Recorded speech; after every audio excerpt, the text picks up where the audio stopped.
Hey guys, so this homeowner come over, he saw we were working in the area, was wondering if he can get a price to chop and drop this dying maple. So I said, yeah, we chatted about it, we looked at it, and so I felt pretty confident that I'd be able to knock this out relatively quick.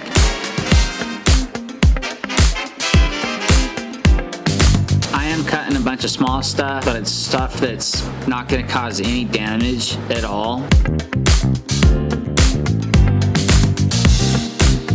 So I like to knock a lot of the little brush out of my way. It kind of gives me a broader picture, more clear picture of what is actually happening in front of me, where these limbs are going.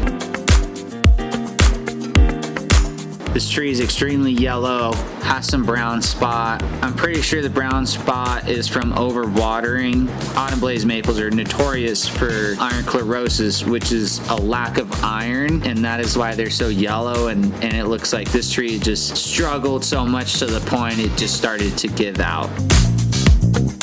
Guys, I cannot explain enough of how much I love this Echo. The 2511, it's a whole nother machine when it comes to trimming and trim saws. The West Coast saws, exhaust muffler on it, oh man, it just rips. I feel like this is kind of important to talk about because you guys can see that I'm just kind of doing a speed cut and dropping the limbs. Ideally, you probably wouldn't want to do this, but I felt very confident in this situation that with the speed cut in my sharp chain, I'd be able to cut this fast enough and drop it directly where it's at, dropping straight down versus leaning in any way.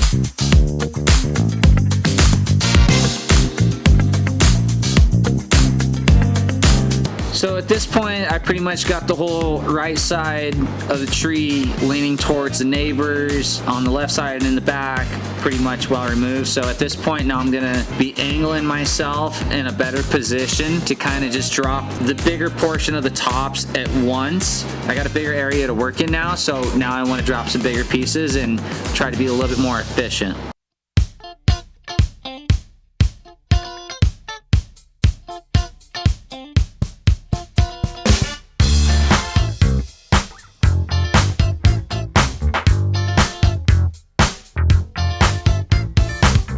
It's always important to get the ones down below out of your way before you start dropping some bigger pieces, because if I would have left that there when I dropped this big piece up here, probably would have got hung up or snagged it or flipped it in a direction and maybe break a fence panel or something. Don't want that, so let's avoid the issue.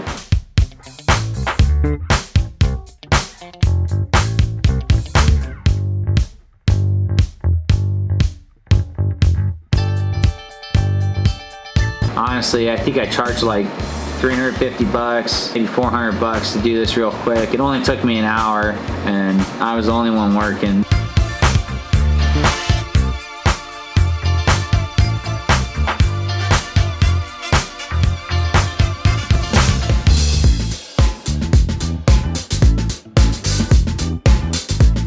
So here's the finishing touches, chopping up the firewood. Don't want to hit the rocks or anything, so we'll just cut down as low as we can get it. He said he was happy with that.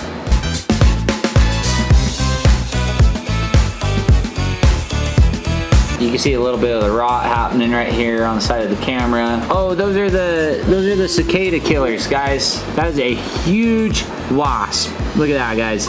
Huge wasp. Look at its stinger. Out to get ya. Ba-na-na-na.